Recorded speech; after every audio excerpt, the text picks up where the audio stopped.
Navy course. So kind of looking forward to learning a little bit more about it. I know Kimberly loves it. So what's your guys' feedback so far? Have you guys gotten in there and played with it at all? I know Roberta took a whole day class at R4. So what are we thinking? Has anybody played with the statistics thing? I have. Yeah. I've played with almost everything. So Good. I think that's part of it, right? Just get in and like mess around with it and kind of fumble your way through it. So yeah. Cool. I plan on using I was going to do what Nate did with the help me out here, test my new thing and see what kind of responses you get back from people on property values. So see how that goes. I did that on last week, and I noticed a couple of things about it that I want to ask the trainer tomorrow. Okay, cool. But from an engagement standpoint, to get people to do it, 100%. Everybody's like, "What do you got?" Yeah, awesome. Love that. Cool. All right. Well, today we're going to be part 1 of the listing conversion class. You guys, the materials will be for both classes. I'm going to bounce around a little bit today. So the materials, I might not go exactly along with materials. So just be patient with me on that for my C personalities. So Momentum uses the word listing conversation versus listing presentation. Public speaking is up there with the fear of death, right? So people don't necessarily want to go and do a presentation. And so when we can flip that, any one of us, and a lot of times newer agents always gravitate towards working just buyers when we know that those who list last, right? And so for every listing that you generate, it should generate 1.5 buy sides if we're doing the right marketing stuff. And so I'm thinking about that, if we want to have a team, we got to have listings, right? Plus listings take less time. On average, you're looking at 5 to 6 hours for a listing versus 25 to 30 hours working a buyer. And so when we do our hourly math and what our rate is per hour, we're more profitable when we're working the listings. And so, when I coach new agents, it's like, you don't have to wait to get the listings. We can work with that and let's get you right in there. Because again, we know those who list last, right? Or they control the market, right? They control the inventory. So we talk about listing conversation, and any one of us can sit down and have a meaningful conversation with someone to try to help them sell their home, right? We can all do that. We can all come from a place of service and understanding and asking them, what are their needs? One of the most brilliant listing appointments I went on with Nate, we came in the house. She was recently had lost her husband. Children were grown. They built this custom home to raise their kids in. It was just too much house for her. And we never talked about marketing. We never talked about comps. We toured the house and we asked her, what's your goal and how can we help you get there? And by the time we were done, we walked to the door. She said, send me your listing and contract and tell me how to price the house. So no conversation about commission, nothing. I went on, we sold that house. I sold her son a house. And then I sold her investment house. And so 3 transactions came out of that relationship. And so, that's a brilliant thing, right? Just to stop and ask, like, what's your goal here and how can I help you get there? Some of you heard me talk about this yesterday in the gas program, but pre-listing packages, that was something that came up again in the breakouts, that pre-listing packages are your resume. Right. So that's what it tells about you, so that when you get to the appointment, we're not having to go through all that. If you have a pre-listing package that gets delivered ahead of time, now they know, Scott, all those warm, fuzzy things about you that they need to know. So now when you go to the appointment, you can focus 100% of your attention on what do they need. Right. And so that's kind of the overall vibe that we're going to talk about. So today we're going to get into the listing conversation. And then next week will be the 5 stages of the listing conversation, just like we had in the buy side, same thing, but flipped over to sellers. All right, let me do a share screen here.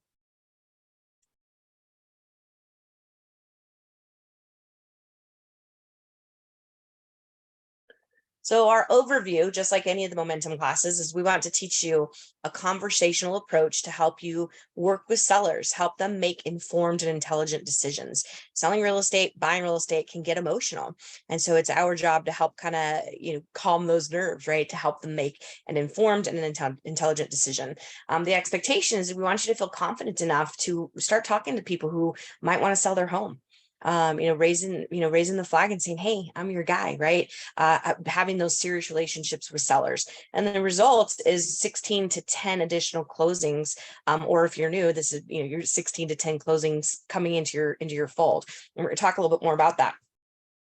So where do we get listings? This is just a couple places, but I think there's a lot of other options that we could talk about as far as where do we find listings. Off-market properties, for sale by owners, your sphere or your network, and then of course farming. And you don't have to necessarily go out and spend money on a farm to farm. I mean, we could look at LinkedIn or Facebook or Instagram or YouTube as ways to farm and get our message out there to generate leads. I know I'm probably harping a lot on the YouTube thing, but I have a client in Houston that she just started her YouTube channel and they're getting flooded with leads. And so there's really some value out there in that YouTube and being a disruptor. And then who's watching that? I think there's a lot of people that are watching it, but specifically the millennials and the Gen Zs that are coming into the next buying pool, right? Once they get into the workforce, they're our next target audience. And so where are the people at? And we need to be there in order for them to find us. So today we talk about new business, repeat referral, and then obviously we're targeting sellers today.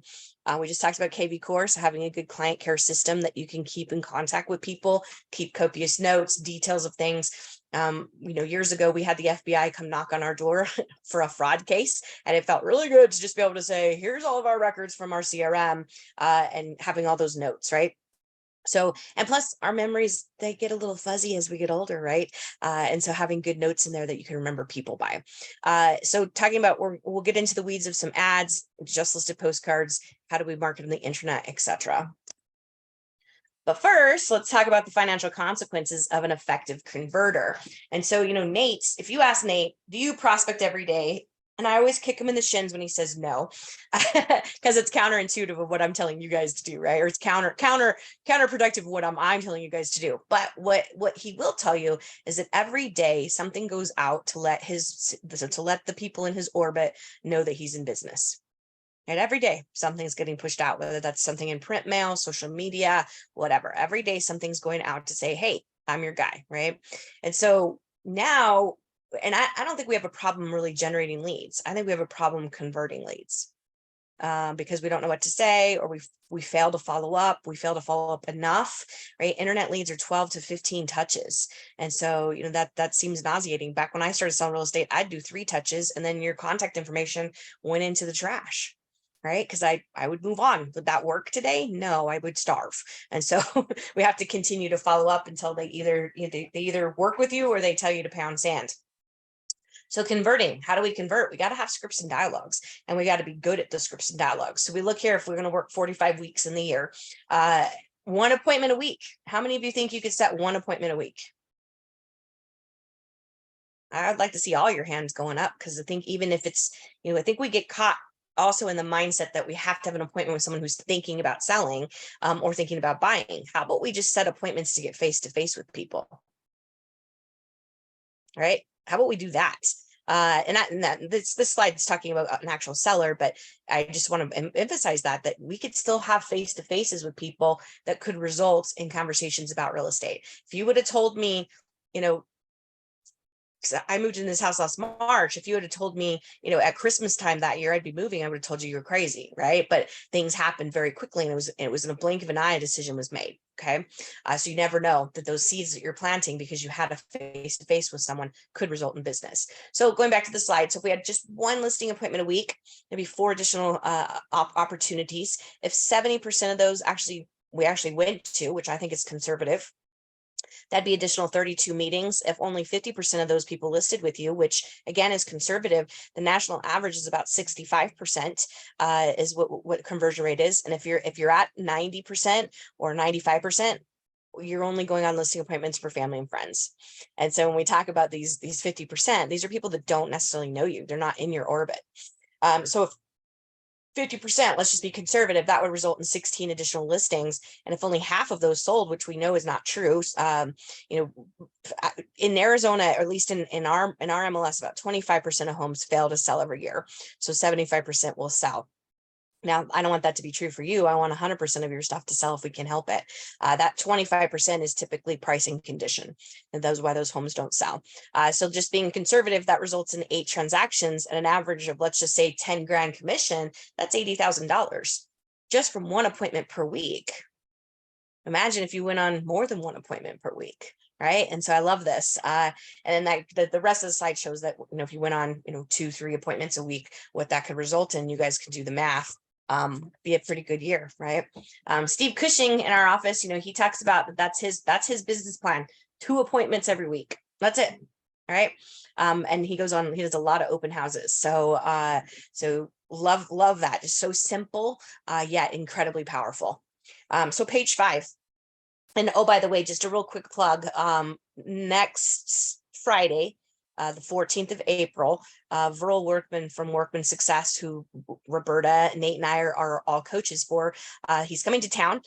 He's coming just to, he's coming here because Nate asked him to. So it's going to be 3 hours that we serve. You guys, it will be 3 hours that will change your life. So make sure you go. If you haven't had the pleasure of seeing Verl speak, he's amazing. He's so inspiring and motivating and just a wealth of knowledge. So I promise you it will be 3 hours that will be well spent. So make sure you sign up for that. There's a bunch of stuff circulating around it. Go on to the ticket Eventbrite, get your ticket, make sure you get your seat. And if you got a friend or a colleague in the business that you think should come, invite them, okay? Because this is not just for our agents, it's open to anyone in the Northwest Valley.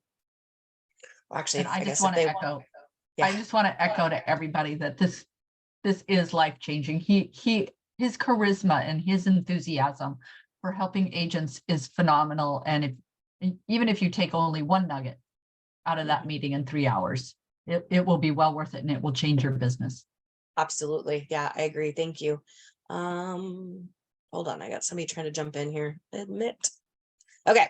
So convert, right? We got to have sellers, right? We got to have people that want to sell their homes. And we just like what we talked about with the buyer conversion classes, is this is relationship-based selling. We're not trying to, reinvent the wheel here. These are people that know you, like you, trust you, right? And want to do business with you, that they see you to be in value, and sellers want to work with someone who can get results. And so we'll get into more of the dialogues in the next class, but confirming the appointment, we're going to talk about that one today. And then having our different dialogues through the 5 stages. And then what do we need to have on page 39 or some supplements for you guys for your business. But first, let's talk about core beliefs.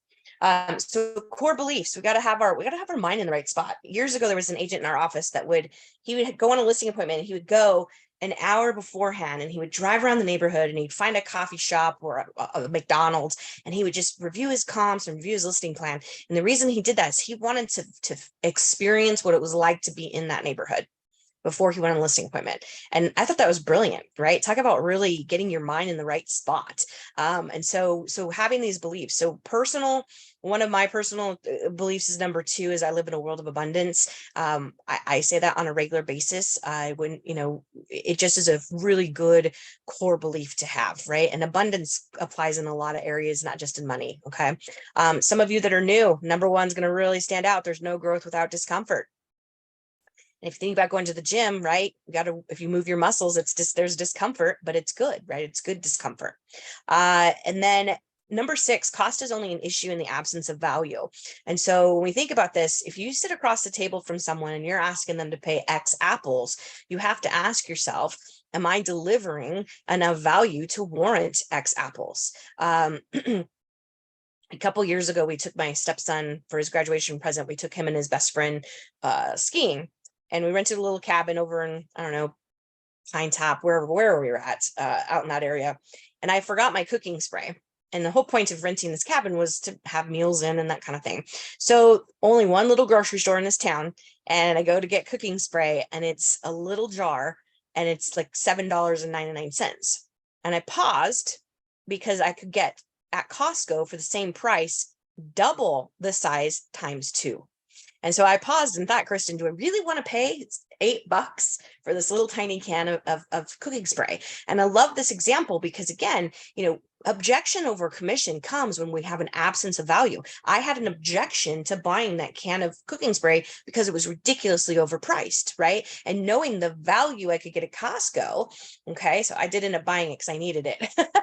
but it was the principle of it. And I thought, this is a great story to relate back to when we sit across the table from someone. Are we delivering enough value? Because if you do, commission won't be an issue. right? It won't. And so cost is only the issue in absence of value. And by the way, I think this is important even working with buyers, because y'all's commission is now out there, right? Everybody can see it with the new rules. And so I think there could be some pushback on that. If a buyer sees that you're getting X apples, do you think they're going to raise their hand and say, hey, I want to put my hand in your pocket and get some of that? We are in a multi-billion dollar industry. That's why you have all of these startups and, this and that wanting to get a slice of it, right? So then the next one is, I will not convert 100% of leads I do not generate.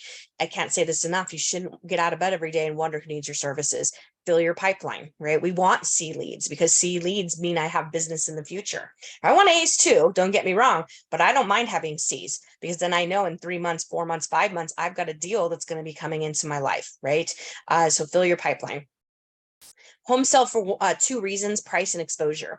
And I think this is where a lot of newer agents get caught up, and maybe even some seasoned agents, that they feel like they have to have a Nate Martinez budget in order to take listings. And that isn't true. If you do a good job at pricing and you are a rock star at knowing the market and the inventory and the trends that exist, and understanding pricing and when's the best time to sell a home or not, right? Those are all things that put you in great demand and have no cost associated to them. Just your time to become that rock star.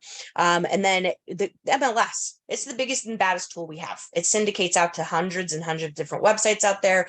It's, it's SEO rich. Like, there's all these cool things about the MLS. And so those are the 2 tools that you need in order to be a strong listing agent. Now, yeah, you could get down the road and get into a Nate Martinez type budget, but don't let that be a deal stopper in your head right now. Okay. Remax has listing presentations inside of the Max Center, so you can download those.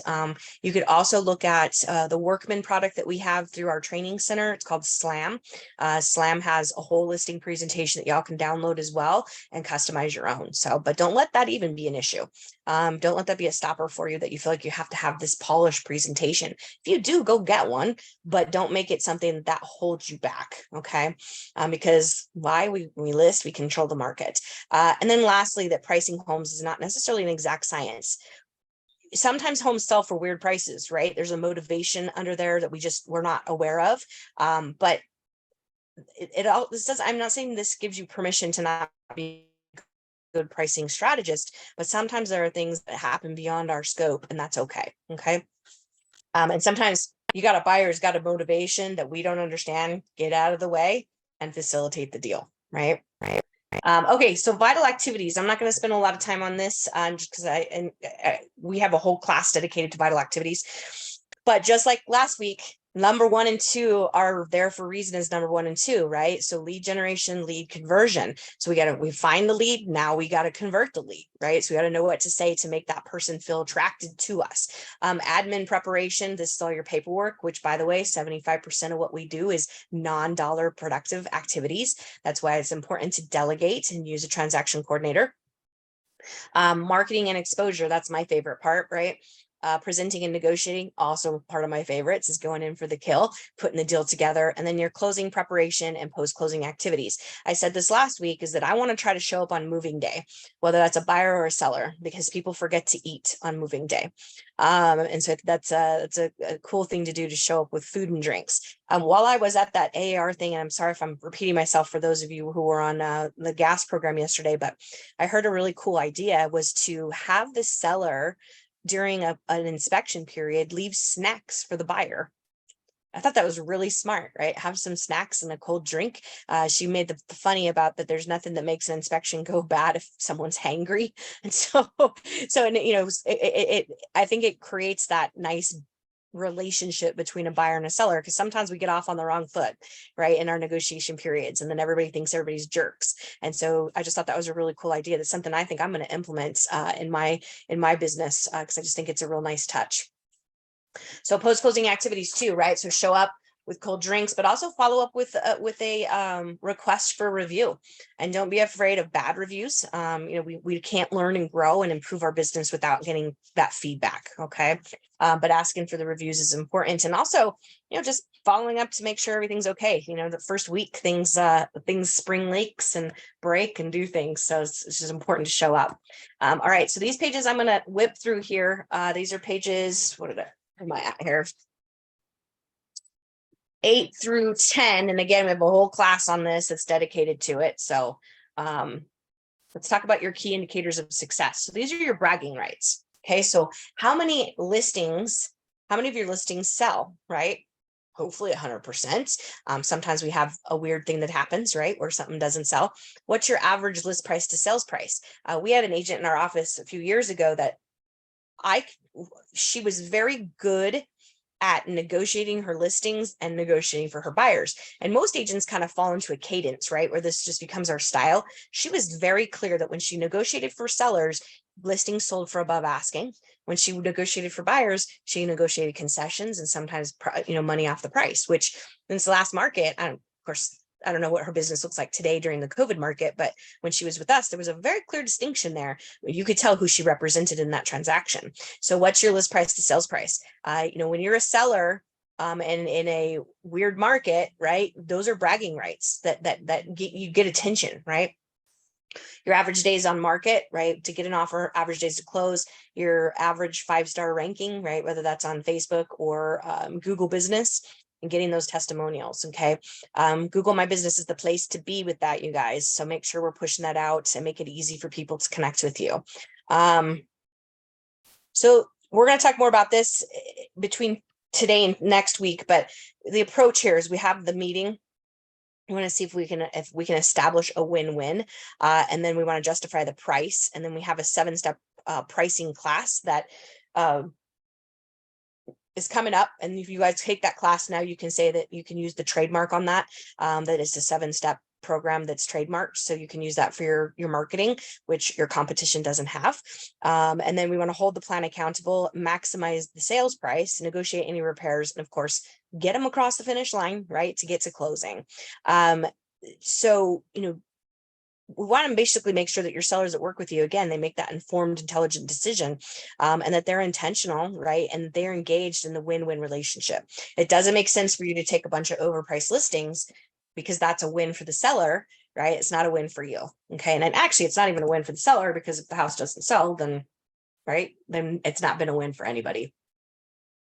Okay, so presentation versus conversations. This is where I'm going to start jumping around in the materials.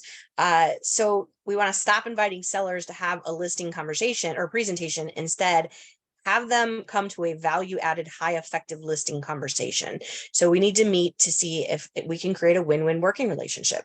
And so this is on page 12. So we want to get out of the scarcity mentality. I must get the listing because there's a limited supply. How many of us have felt like that the last 4 years? Right, a limited supply. We've been like, go get listings, right? Create inventory. And so the opposite of that is having an abundant mentality, is that I choose healthy relationships with sellers who want to take responsibility for how we price the home and how the home shows, right? The condition of the home, because it doesn't do you any good. And if they start beating you up in the very beginning about commission and different things, it's probably going to be a rough transaction throughout. So know your walkout, know at that point when it doesn't make sense for you to take that listing. And if you do this long enough, you will encounter someone like that you just don't want to deal with. And you also want to look for red flags, right? Red flags that this person could sue you later or cause you heartburn later, right? So sometimes it's better to walk away from somebody that might end up being difficult down the road. Okay. So getting the listing is only half the equation. It's got to sell in order for that relationship to be a success. So it's not our goal to get a bunch of inventory and then none of it sells, right? Because there's a cost associated with that, right? When you take a listing, there's a cost associated, not just your time. Right? You pay for photography, you pay for flyers, you pay for, boosted ads, all of that stuff. So there's cost associated to you. Okay, so let's see. Hold on, I gotta get my papers here in the right order.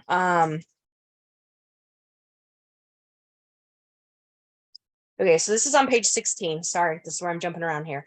Confirming the appointment. So I get a confirmation from my doctor's office, right? I get a confirmation from my hairdresser.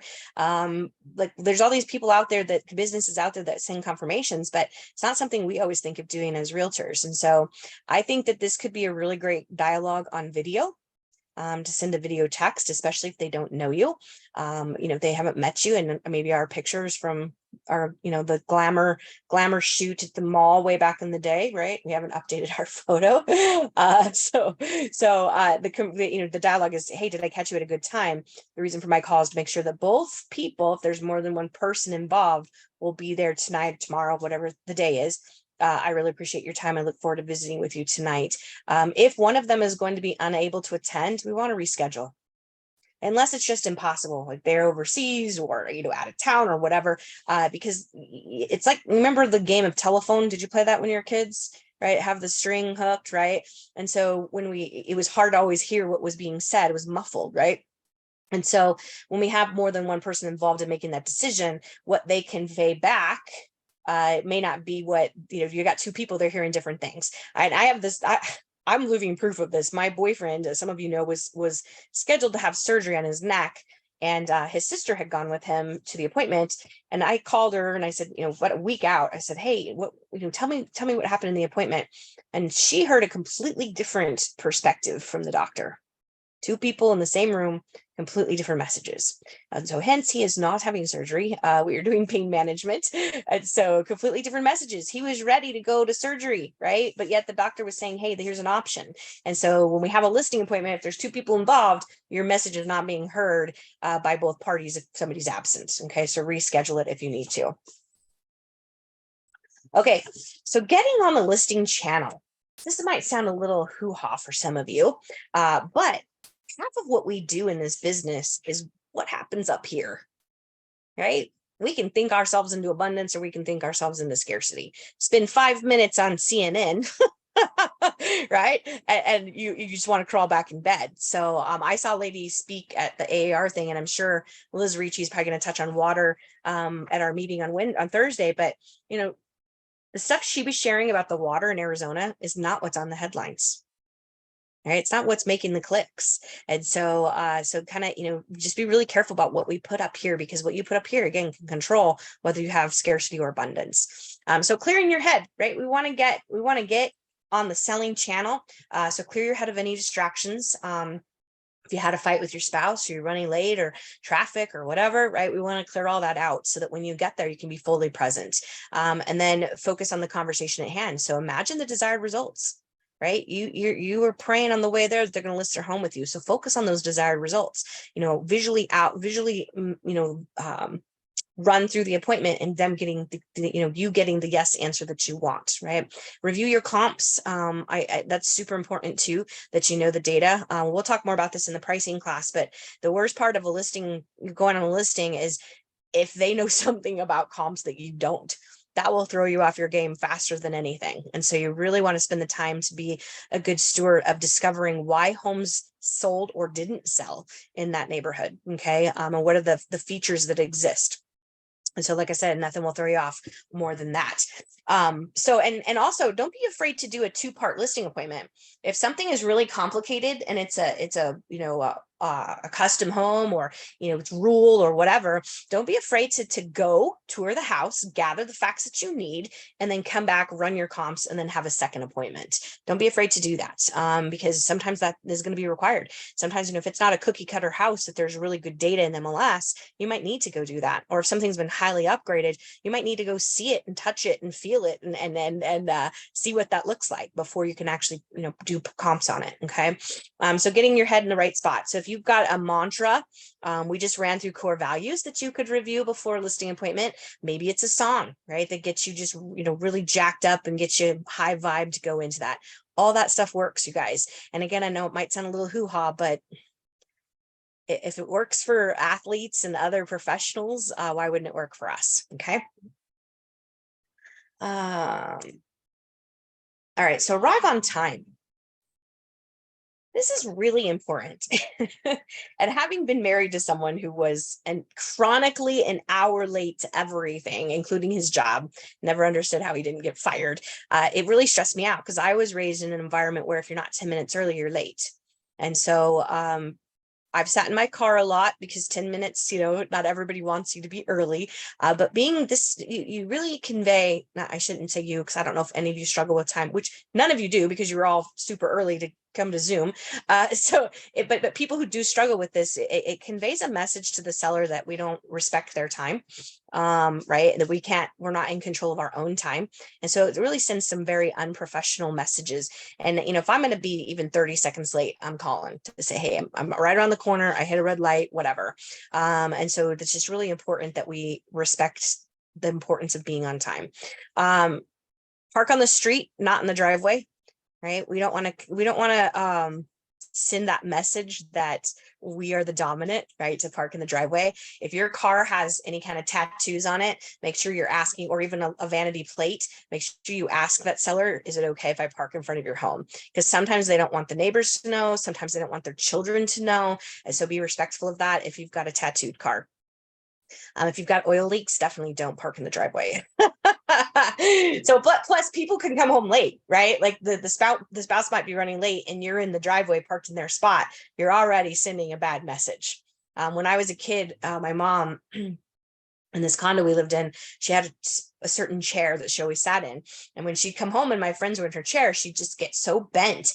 And I never understood why that was so important to her. Well, fast forward as an adult, my niece was living with me and I'd come home and she'd be in my spot on the couch. And all of a sudden I was like, I understand what my mom meant about that, right? Why she felt that way. And so same thing here. If we park in the driveway, someone comes home, we're in their spot, right? So we want to be respectful of that. Introduce yourself, offer to remove your shoes. If you see shoes at the front door, definitely offer to remove your shoes, because that's, a sign of respect. Yeah, I know some of us might not like that. So if you don't like that idea, then go to Home Depot or Lowe's and buy those little paint booties that you can put on. I think we're all familiar with those from COVID. Go put those on your shoes, just if you're not comfortable taking your shoes off. But introduce yourself. Be careful these days too, you guys, with Ring doorbells. If you're picking your teeth or adjusting your pants or something, they can see you. And also be careful what you're saying as you're approaching the home too, because they can hear you. All right. So have your business card. I've heard some people put their business card up to the ring so they can see who they are, especially if it's someone that hasn't met you. We want to conduct our business in the kitchen or the dining room. Just like we break bread and we have important conversations, right, about life, usually at the kitchen table. My stepsons told me lots of things that I really didn't want to know, but it all happened at the kitchen table. So because informed decisions, right, we want to be able to spread our stuff out and sit down. So ask them, can we sit at the kitchen table? Ask where they want you to sit. Don't assume the head of the table. Again, just like parking in the driveway, we want to make sure we're being respectful and ask, where would you like me to sit? Okay. And then here's the script. Before we get started, why don't you pretend I'm a buyer and show me around show me around your home, pointing out what you feel are the selling features and amenities of that home. And this is where we need to be taking notes, right? And whether that's on your digital device or on paper, I don't care, but taking notes. If they spend a lot of time talking about the solar or the whatever feature, you better make sure that you're putting that somewhere in your marketing. Because if that's a selling feature to them, they're geeking out about it. We need to make sure that we highlight that somewhere. Okay. And same thing, like if they talk about, well, I put a new roof in, I put a new hot water tank. Unfortunately, that doesn't add value to the home. All that's done is brought the home up to the conditions it needs to be in to be sellable. And so being able to have those conversations with sellers and explain that, if they geek out about their solar's a lifestyle choice, right? Not for everybody. Same thing with the swimming pool up here in Prescott. People don't have pools because it's not realistic, right? You don't get to use them. Even in the summer, sun goes down, it's cold, right? Now, if it has a hot tub, that's a whole different scenario because now a hot tub can be used, year round. So, making sure you understand on some of those features that are they lifestyle choices, or are they really features that benefit and bring value to the home? I'm going to digress for a second. Another thing that AAR event that I went to that he talked about was our photography. And so, we get so used to taking pictures of all the bedrooms, the bathrooms, all that, and those don't really sell features. And so could we take a picture of the granite countertop or the grains in the cabinets? So things that are different that catch the attention of the consumer that aren't just your typical run of the mill. And by the way, you don't need to have 75 photos. Realtor.com, it's the first 25 photos that gets you into that, premier view. And so the buyer doesn't want to see 5 shots of the front of the house. Right. They want to see one good shot of the house, right? The front of the house, the one that really captures the home. And so, think about that. Could we do some different stuff with our photography that makes you stand out? And then now we have this different marketing that causes homes to sell differently. Now that's bragging rights that you can take back to future sellers, right? That here's, take a look, Scott, at my premier marketing plan. This is something I'm doing different than the competition. Okay. So as we go through the home, number 5, build rapport. Use the Ford script. We've talked about this before: family, occupation, recreation, dreams. Like I said, take the notes, but also try to find something to connect with them. If they've got a wall of fame in their home of all the cool places they've been, and you've been to one of those places, spend a few minutes, connect with them. Hey, oh my gosh, I've been to the Black Beach in Maui too. What'd you think? What was your experience? Tell me more about that. So find ways to connect. If they've got golf or whatever, find ways, right? And I want to look in closets and I want to look in pantries. And why? Why am I doing that? Because that's telling me what kind of personality style they are. Some of you are, I think most of you are familiar with DISC. But DISC is the personality styles that we often coach around. And so I'm looking in the pantries. If their pantry is a mess, it's giving me a clue who they are. If their pantry, if everything's labels and all organized in a fashion that's a C squared, then I know that. Same thing with closets. Same thing with decor. If it's minimal, then it's probably a C personality. If they've got the wall of fame of every cool place they've been, I know I'm dealing with an I. Okay, so getting familiar with those things that are clues that help you understand who that person is, how they tick, and now I can mirror that. If I understand where Kristen's at in her personality style based on the clues she's giving me, and everybody leaks who they are, you guys, because as a human being, you could be Jeffrey Dahmer and you still have a deep need to be connected with and understood and seen. That's why Jeffrey Dahmer was the way he was, right? And so Roberta's laughing is probably a horrible example, but it's true. We all think Jeffrey Dahmer, we think, oh my God, terrible person, right? But at the end of the day, he had the same needs, wants, and desires that you do. And so when we wear our heart on our sleeves as a seller, look for those ways to connect, right? And to then mirror them, because if I can mirror your pace, now you feel like I know you better. And if I know you better, then it's easier to do business with you, right?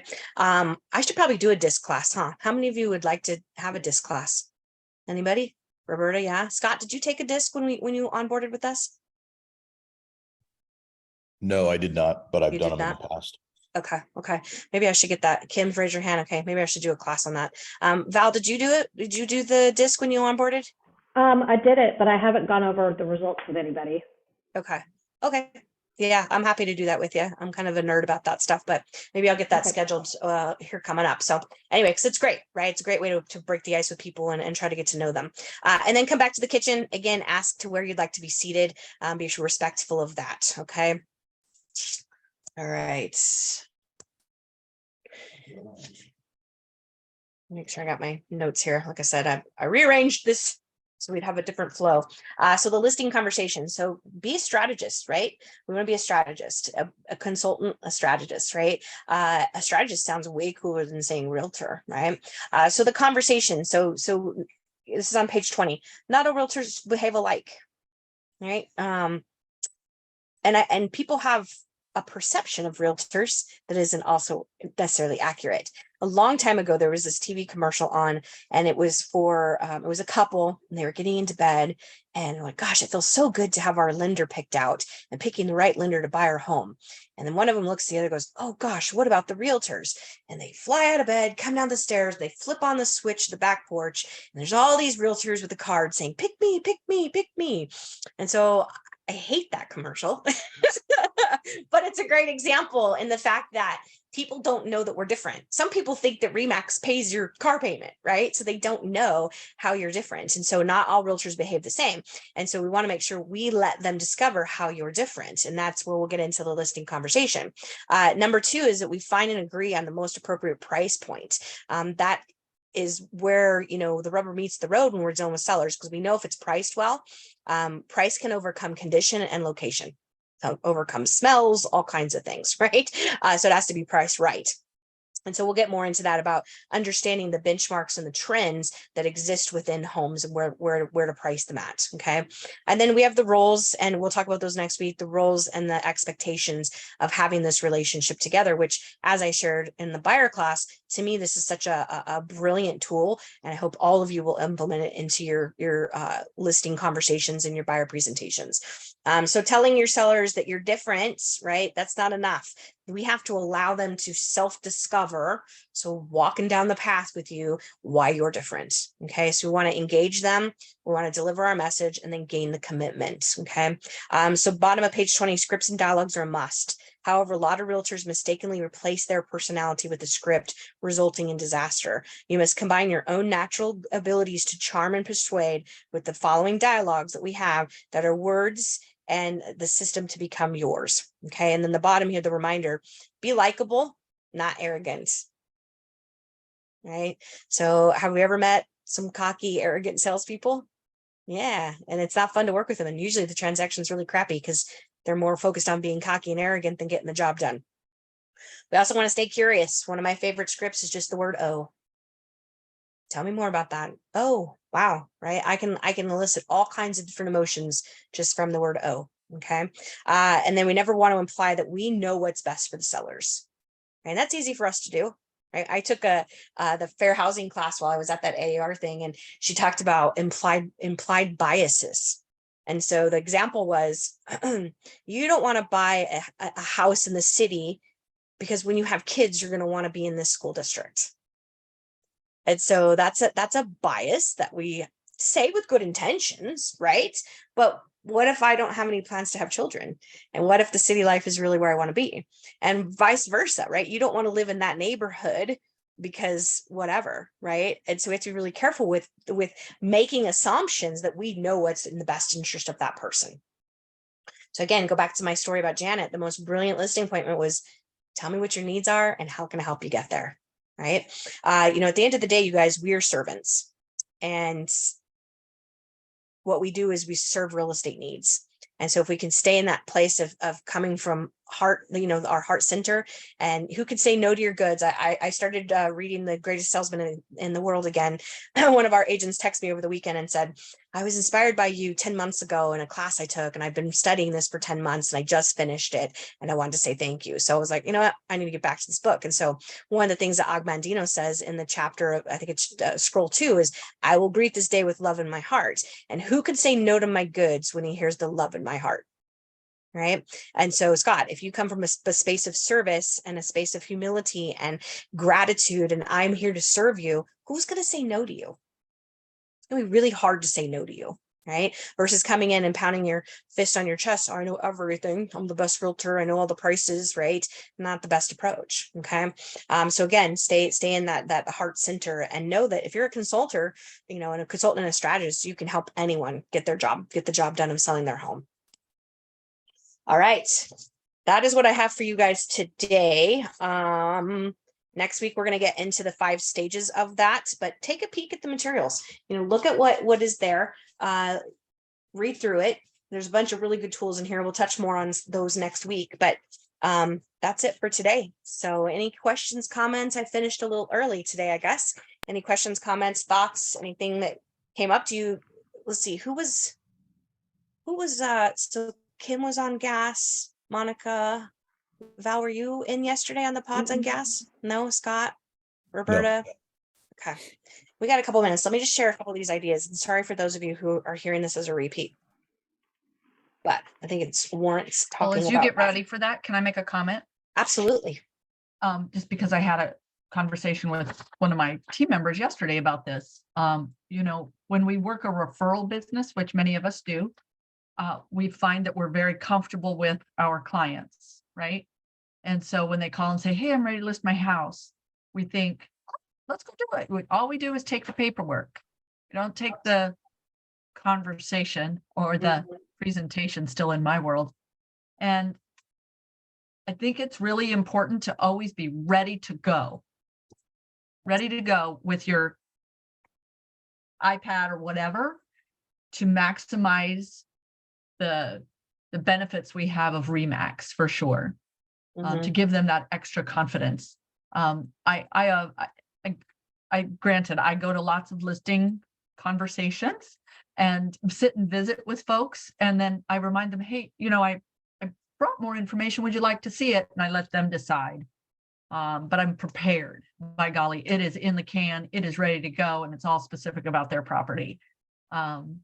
So I just That's wanted to throw that important. out there because I think sometimes we get too comfortable and that escapes from the professionalism of what we want to portray.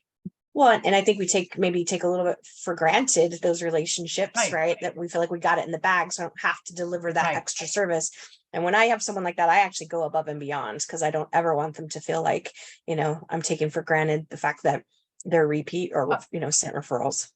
I will say, and I'm not going to name names, but there's a investor who happens to be a RE/MAX agent who I've done work for, and I sat down to have the conversation, and I said, "Now I know you know everything there is to know about RE/MAX, but I've prepared a presentation if you would like to see it. But if you feel that you're good with that," he stopped me, and here's what he said, and this sticks with me. "No one has ever offered to do a presentation for me." I said, Because they "Ever?" just assume that he's an Ever? agent. Wow. Yeah. And he sits back and he goes, "Let's do it. Let me see." He was so excited to see a presentation, and I was excited to present it. Sure. Wow, that's Yeah, really well, that was an interesting comment. And that's Mhm. somebody who's, been, I don't know, 20, 30 years in the business and investing all that time. And yeah, that was fascinating to me. Wow, that's awesome. Wow. Okay, cool. So a couple things just real quick, and we'll finish up here in about 5 minutes. But this guy that I heard speak, he talked about the features, right? Having pictures of different things, but knowing your inventory. We can't dangle carrots in front of people if we don't know our inventory. I shared this yesterday. Lancy just sent an email, I think it was on Sunday, and I'm trying to turn this into a post, but they're 4.75% guaranteed rate on their spec inventory. If any of you, I would go get in my car today, go out to Lancy, get the information, maybe do a video, post it out on your social media to let people know that, hey, 4.75 on a spec home that you can move into in the next 30 days. There's some really great opportunities happening out there. And I believe some of them are even still selling to investors. Okay. So know your inventory. He talked about that company that all of us love that, promises to sell a home in a few days. What he highlighted about them is that they have one objective in their commercials, and they highlight one possible outcome. Right? What's that outcome? To sell your house in so many days, so many hours, right? And so for us, like, how can we create that same type of marketing where we have urgency? We have, I wrote down something he said. He's got here, if you want 3 hacks to save thousands in interest, contact me. Or would you like to get multiple offers on your home? Contact me. I have a new system, right? And then the other thing he talked about was making sure it's current. So adding the date, you could add just the month or the date or the year. So now that lets people know that this is current relevant stuff. It could be your same presentation, Roberta, that you've had for 10 years, but just by adding the date, it gives it a different vibe. It gives it a more relevant vibe. Okay. So I talked about the snacks at the inspection. I love that idea. The other thing she talked about was doing a top 10 features for the home, but not necessarily features about the home, but more specifically features of neighborhood, right? Features of, where are the restaurants, where are the parks, where's the hospitals, things like that are different features that the people aren't talking about, right? That make the home. Like, I have a country club in my neighborhood. When I bought this house, I didn't even think anything of it. I'm up there a couple times a week. And so it's a really big feature for me, right? Because I enjoy going up there, and, it's just, right? So it's a big feature. So having those things that are outside the box on that. And then something I'm going to look into it for you guys, but moving books for kids. And we've seen this in our RE/MAX commercial, right? The long one, the little girl's got trepidation about moving. The RE/MAX agent takes her a book to help her understand that. So, if you've got people that have children that you're dealing with, that's something that's got a really nice touch to it, right? To include that child into the mix of selling the home. We talked about the snacks. So that was pretty much it, what I wanted to share with you guys on that. So hopefully you'll all sign up for Rural next week. And it's weird, it's on a Friday, but that's just the way things worked. We've got KV course tomorrow. So if you haven't signed up for that, please make sure you do. And then Thursday is our office meeting. We've got Liz Ricci coming from We Serves Government Affairs. She's always a wealth, almost too much knowledge, because she's like drinking from a fire hose listening to Liz, but she'll be highlighting West Valley developments. I'm pretty sure she's going to talk about water. and some other things. That's always good to hear from her. So hopefully you guys will show up for that. So any questions, comments, anything I can help you with here in the last minute? Nope. Everybody needs more coffee today. At least Zoom's working. Yesterday we had a panic moment. Zoom must have got hacked or crashed or something. So because I had just been on it with a call, logged off, ate some lunch, getting ready for the gas program. Both Nate and I's accounts were completely wiped out.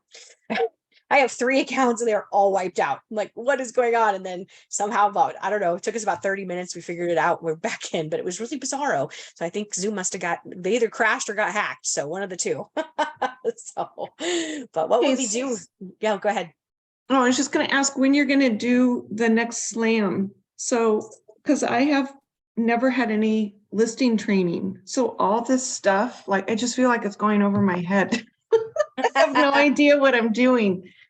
So, well, like, that's a good question. I probably should schedule a slam. I haven't done one in a while. Well, we did one last in Q4, but yeah, I will noodle on that, Kim, and see when I can get that on the calendar. So okay.